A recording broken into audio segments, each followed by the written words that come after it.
Isang mapagpalang araw sa ating lahat. Nais kong pakinggan ninyo ang tulang ito para sa ating munting pastor at pastora.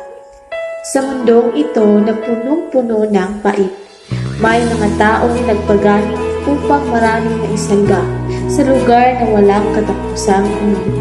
Pastor, pastora, sa lahat ng nilikha, isa kayo sa mga nilalang ng Diyos upang ihayag ang kanyang pagkadakila.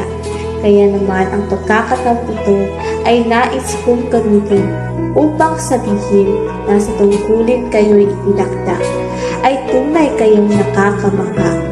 Pastor, pastora, sa kongregasyon, alam kong hindi ningid ang mga bagay na lagi ninyong hati. Kahit lagi lang naman akong nasa gilid. Tuwa sa tuwing ikaw ay darating. Mga ngiti mo ay nakakahawa. Sa kabila ng mga problema, nariyan ka na may dalang galak upang sa amin ay magpasigla. Biblia na laging iyong dala. Kung kaya't sa bawat araw na may pagsubok ay hindi kami bumibitaw. Dahil ang mga salita na inyong inaral na mula sa taas ay magbigay sa amin ng lakas.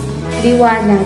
Salamat sa Diyos dahil kayo ay ginamit upang magbigay kaliwanagan sa mga oras na kami ay naguguluhan. Pastor, pastora, salamat sa salita ni Lord na iyong laging pinaghahandaan upang sa amin ay ilaan. Dahilan kung bakit ang buhay namin ngayon ay patuloy na nagiging makabuluhan.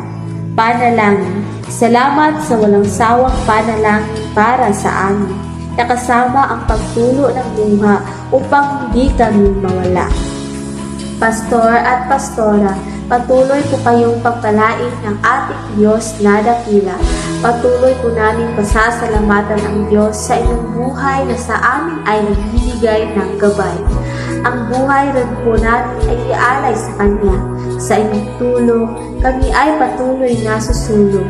Kasama niyo po kaming magpapagal kahit gaano pa katagal dahil darating ang panahon na sa pagharap natin sa Panginoon ay sasabihin kong tayo ay nagtagumpay dahil hindi ka nagkulang sa pabisyon.